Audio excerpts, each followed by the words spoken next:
This presentation offers some of the ideas and images from the Sacrilege exhibit on display at the Archives nationales in Paris in the summer of 2024. The presentation relies on the exhibit itself and on the book of the same title that was published in conjunction with the exhibit. Because the subject is so broad, the organizers and authors emphasized mostly materials pertaining to France and often ones available through the Archives nationales. Even though I cannot include all those materials and ideas, I have chosen to introduce some additional material about the concept of sacrilege, drawn particularly from Peter Heather's book, Christendom, and James Merrick's book, The Desacralization of the French Monarchy, as well as some snippets from my readings. On the left, you see the poster outside the Archives nationales on display while the exhibit was ongoing. The main image was taken from a famous photograph of the broken face of La Marseillaise inside the Arc de Triomphe that was smashed during the Gilets jaunes protests. The subtitle of the exhibit was The State, Religions, and the Sacred. The statue has since been repaired. The idea of the sacred is a cultural universal. Every known culture has something that it considered sacred. The exhibit points out that many different things can be considered sacred, such as living beings, natural places, cultural places, and even physical objects. The Pope, Jerusalem, holy relics, and the Nile have all been considered sacred. The broadest definition of sacred is anything that has a protected status. This nearly always implies a connection with the divine. Therefore, the exhibit points out that sacrilege somehow violates the sacred. Consequently, smashing the face of La Marseillaise, making a joke about a sacred figure such as Jesus or the Buddha, speaking profanely of something sacred, such as a holy person, or treating something sacred as if it were an ordinary object, would all be acts of sacrilege. The exhibit points out that there are three main types of sacrilege: blasphemy, heresy, and lèse-majesté. There's a subtle difference between blasphemy and heresy in that blasphemy is something spoken in a profane fashion about the sacred, while heresy is a belief. Blasphemy might be a single offhand remark, but during the 16th century, for example, Catholics considered Protestants to be heretics for holding beliefs contrary to their faith, and Protestants considered Catholics to be heretics for holding beliefs contrary to their faith. Lèse-majesté, however, was a different kind and most interesting of the three. This idea held that the ruler, usually a king or queen, represented God on earth, and that therefore offenses against the ruler were acts of sacrilege. These offenses could be very broadly defined, leading to a good deal of injustice by modern standards. The exhibit opens with the first famous case of sacrilege, Socrates' crime against the state.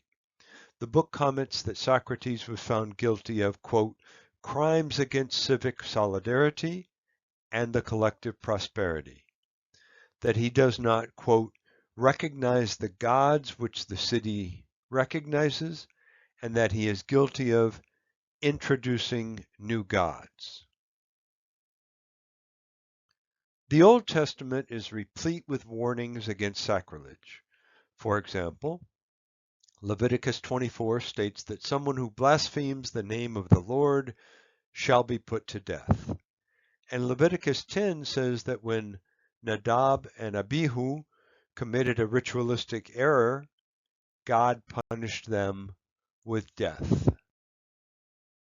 One of the most interesting stories of blasphemy from the Old Testament is the story of the stoning of Naboth. Naboth, it seems, had a vineyard that Ahab wanted. He refused to give it to Ahab, which sent Ahab into a state of depression. His wife, Jezebel, saw how upset he was and resolved to get the vineyard for him. To do so, she recruits two liars to testify that Naboth committed blasphemy by cursing God and the king. So the mob dragged him outside and stoned him to death for blasphemy, and Ahab got his vineyard. There are quite a few depictions of this event. This one is found in the Allen Art Collection at Oberlin College in Ohio. Apparently, those who stoned Naboth spent a lot of time in the gym.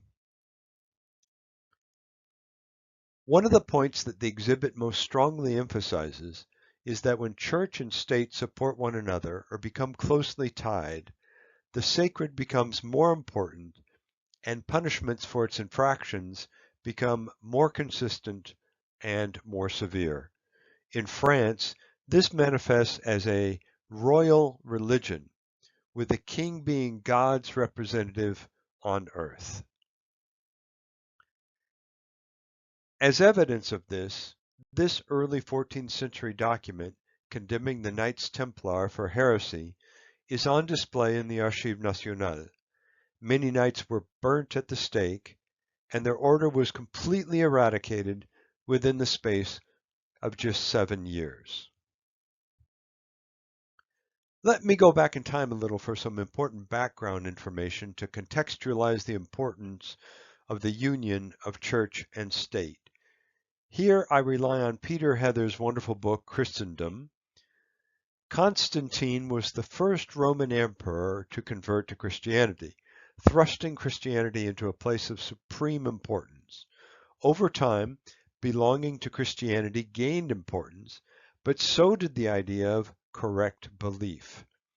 As Heather writes, the First Council of Constantinople in 381 was followed by a series of anti-heresy laws in which Theodosius I did to the opponents of his newly defined Christian orthodoxy what he would soon do to paganism. These anti-heresy laws were barriers against sacrilege by outlawing and punishing incorrect belief and blasphemy. So we can see that nearly 1,000 years before the Knights Templar were being prosecuted for heresy, laws were being put into place to allow for the prohibition and punishment of sacrilege. So, from Constantine onward, the union of church and state often involved the king protecting the true belief and the unity of belief. This vase from page 71 of the book depicts Constantine destroying pagan idols. At the top of the base, for example, you can see several headless figures, all of which were pagan idols. In the middle, you can see the artist's rendition of Constantine with a hammer in his left hand, smashing more idols. And so, with Constantine, we have the beginnings of what Peter Heather calls a confessional state. Quote, the confessional state, a political entity whose formal and informal structures upheld a particular set of religious behaviors as true religion, and which based its own ideological legitimacy on the claim that this was its primary function. End quote. And once the government becomes involved in religious beliefs, behaviors, and rites, the government itself, or the person of the king or queen, becomes the sacred protector and enforcer of religious life. So, sacrilege becomes possible, as the authors point out, when political powers define certain things, even the state itself, as being sacred. And therefore, these sacred things are barred from criticism, attack, or questioning. In France, there are instances of the king being treated as divine, and he begins to be called the most Christian king. This particular form of government is what some historians call absolutism, where the king holds supposedly absolute power, and as a result, any protest against his will becomes sacrilege. In this late 19th century painting of the coronation of King Charles VII, we see the king being crowned by an archbishop. This usually took place in the Cathedral of Reims and sometimes in the Cathedral of Chartres.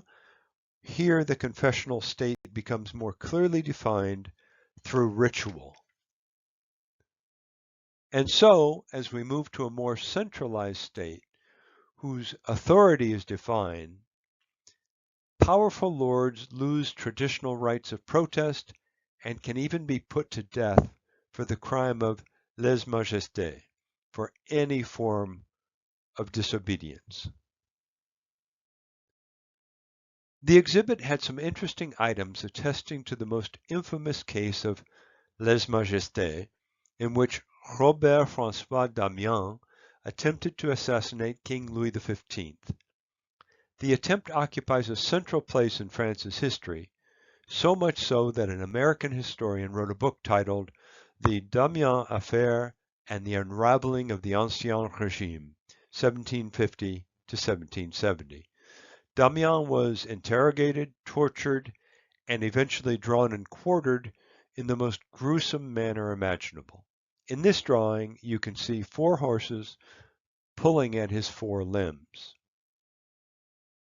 This drawing shows the same torture, which did not initially kill Damiens, with more detail of the crowds at the Place de Grève, which is modern-day Hôtel de Ville. Remarkably, Casanova recorded the assassination attempt in his memoirs as he was on his way to Versailles after he had escaped from a Venetian prison of the Inquisition. Incredibly, a number of countries still have lèse-majesté laws as official parts of the criminal code, such as those highlighted in red in this map. And many countries still have blasphemy laws, some of which allow for the death penalty, the darkest shade. A few countries in green have outlawed blasphemy laws. It is interesting that Iceland has outlawed blasphemy laws, yet maintains punishable lèse-majesté laws. Both of these graphics, by the way, come from Wikipedia in the public domain.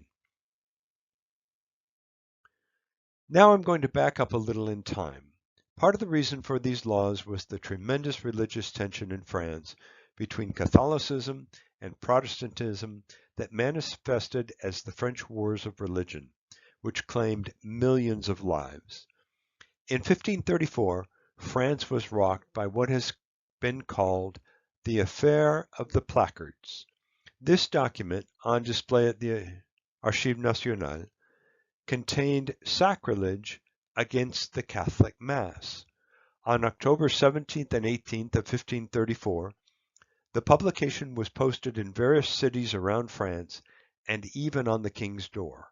It led to a series of increasingly harsh repressions against Protestants in France. The French Wars of Religion eventually ended when the Protestant Henry IV took Paris, converted to Catholicism, and issued the Edict of Nantes in 1598. This picture is of the actual Edict of Nantes on display in the Archives nationales in Paris.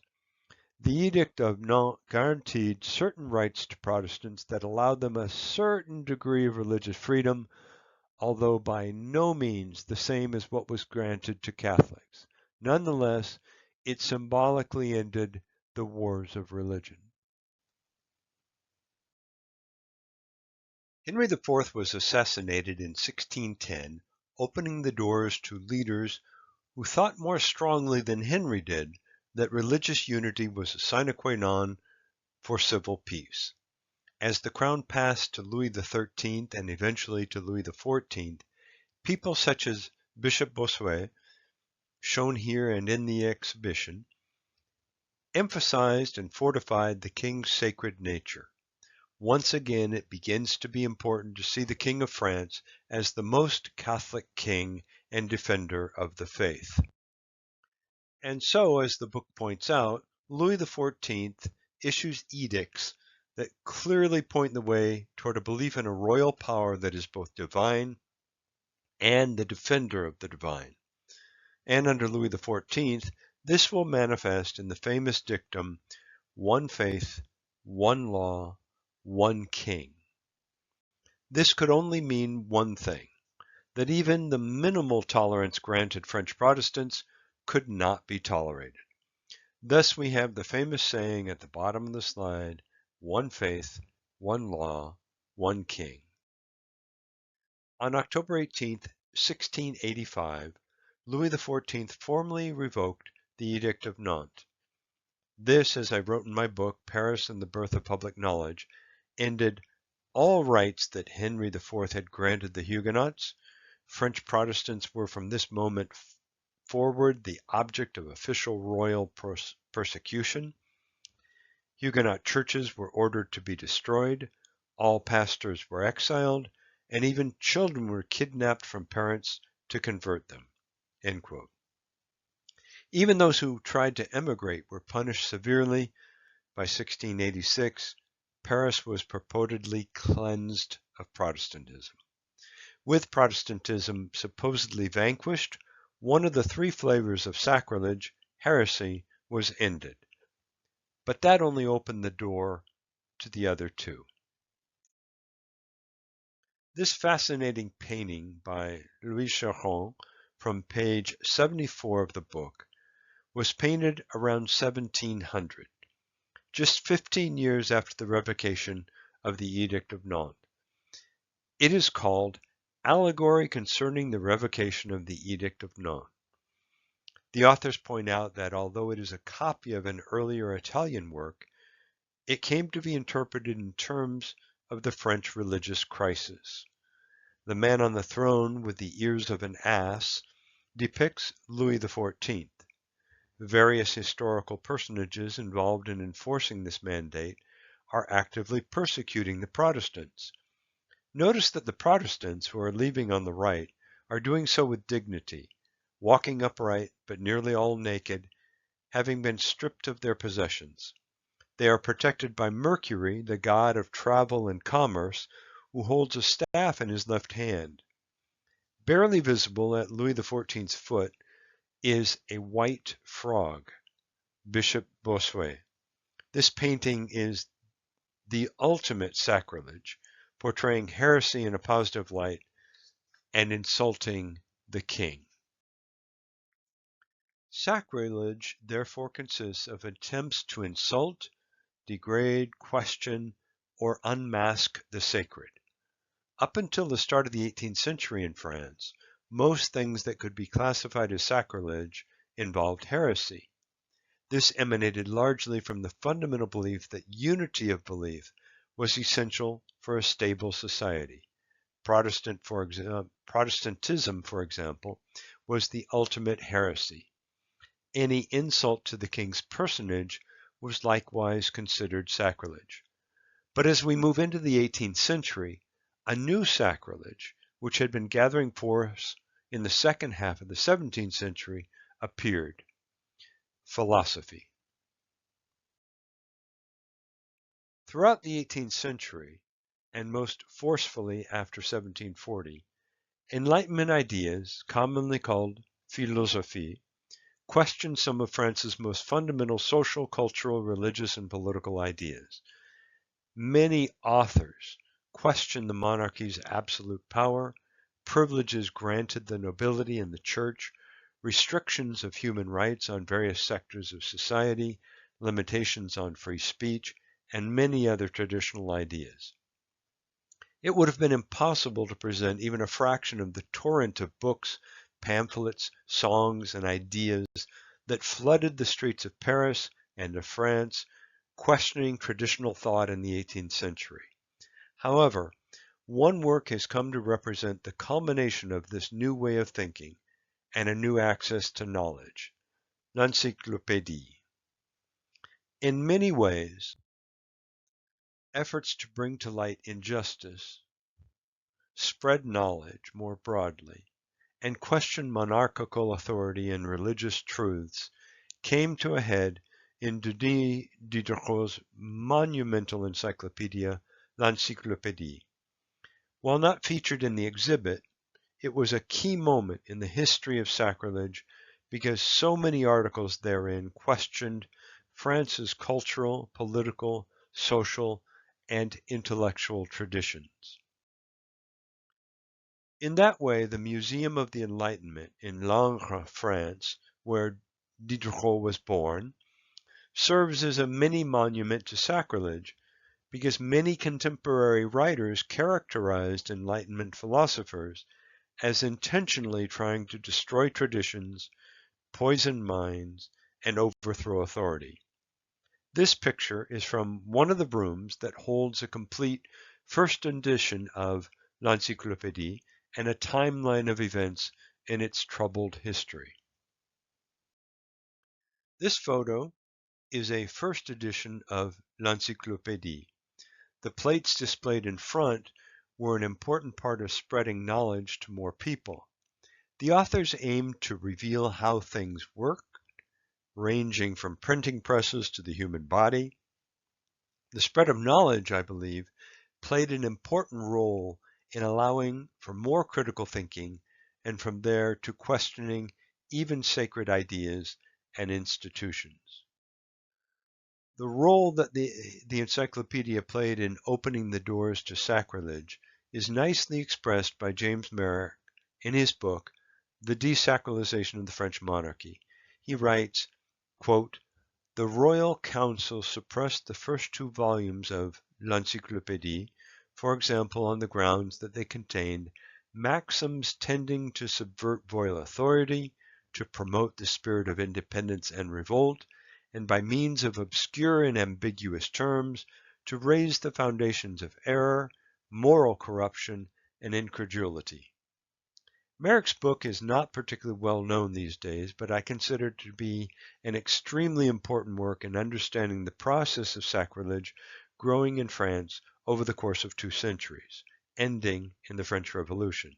And on a side note, on page 85 of the book, the authors mention the process of, quote, the desacralization of the monarchy, perhaps as a nod to Merrick's book. An important transition point in the exhibit and in the book is called The Triumph of the Philosophes. As the exhibit points out, after the Jesuits were expelled from France in 1764, as depicted in this drawing, there was a tremendous shift in ideological power in France. The most learned defenders of the faith were gone, leaving the door open to many public critiques of traditional ideas. The whole story of the expulsion of the Jesuits is far too lengthy and complex to tell in the exhibit or in this presentation. But one key piece of artwork was on display that played a role in creating a case against the Jesuits in France before their actual expulsion. This was the magnificent Typus Religionis. The work is replete with symbolism.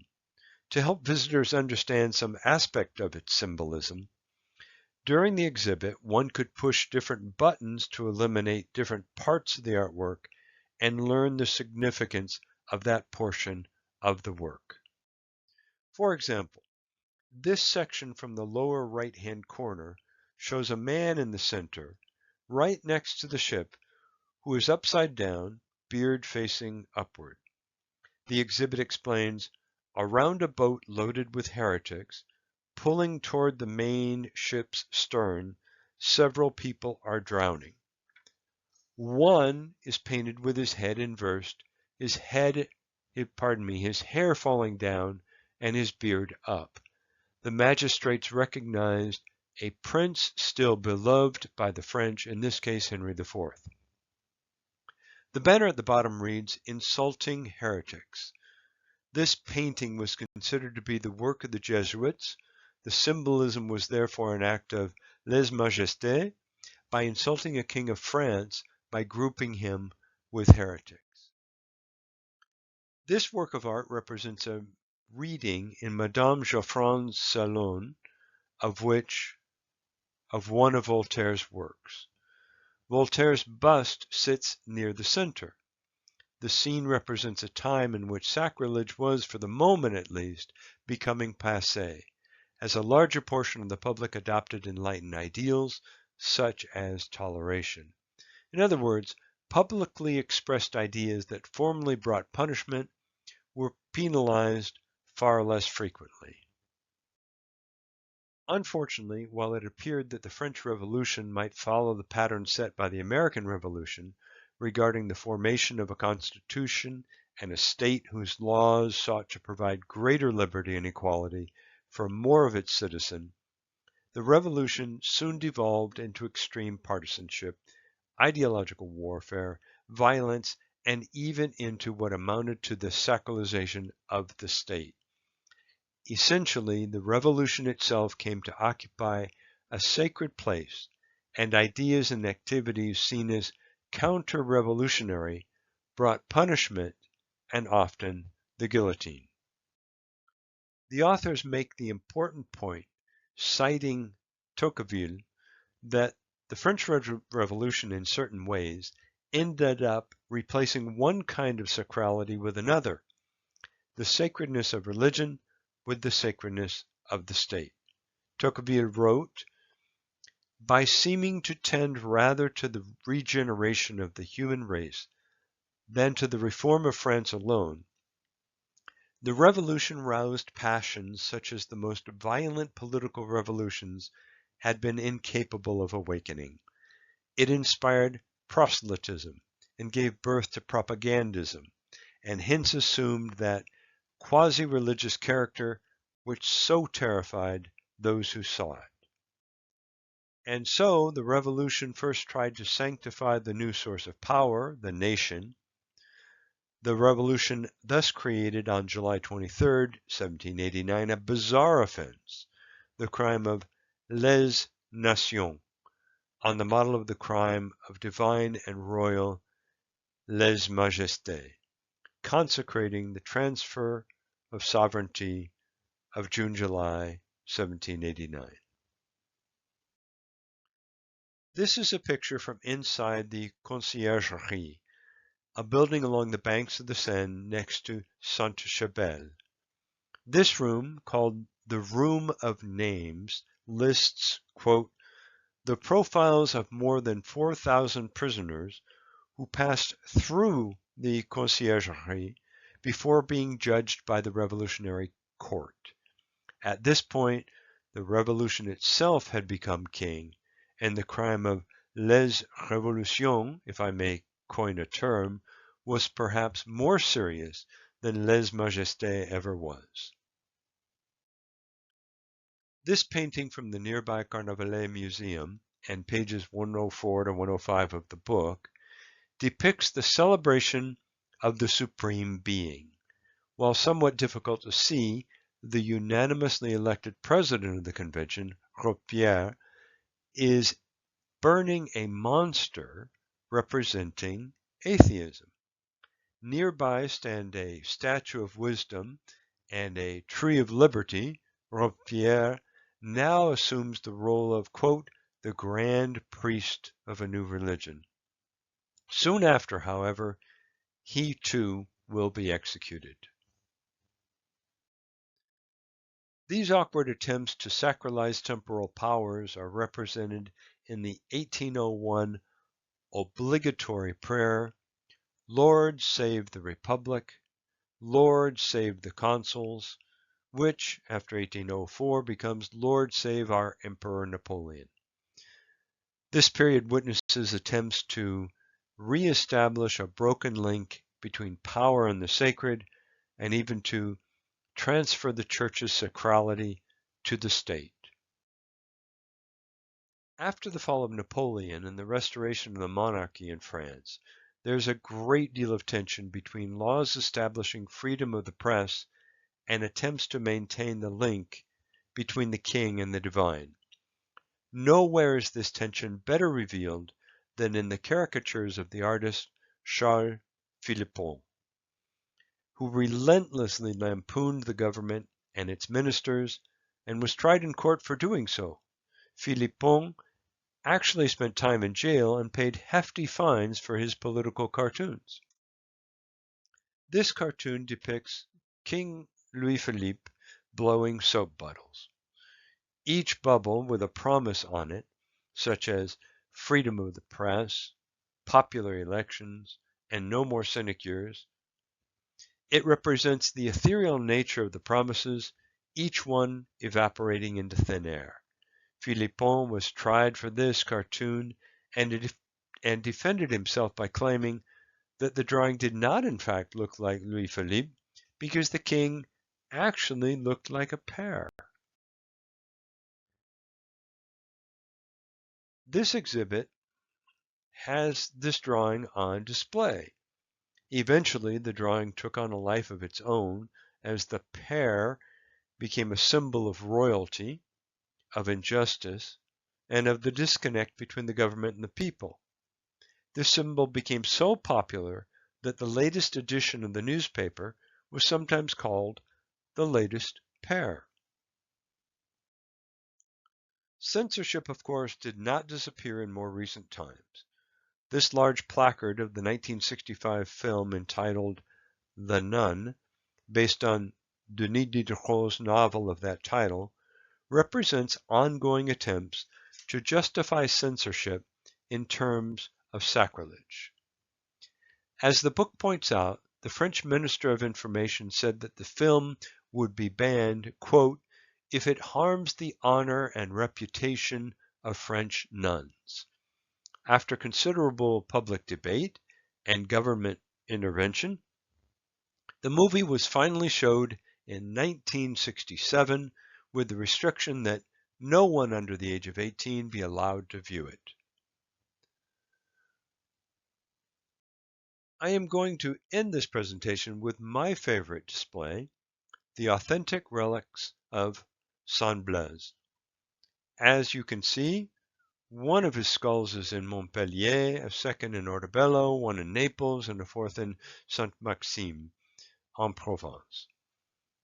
Other parts of his skeleton are scattered and duplicated around the Mediterranean world, from Lisbon to Paris to Rome. The satire and the sacrilege speaks for itself. Thank you for watching my presentation. I hope that it has been informative and enjoyable.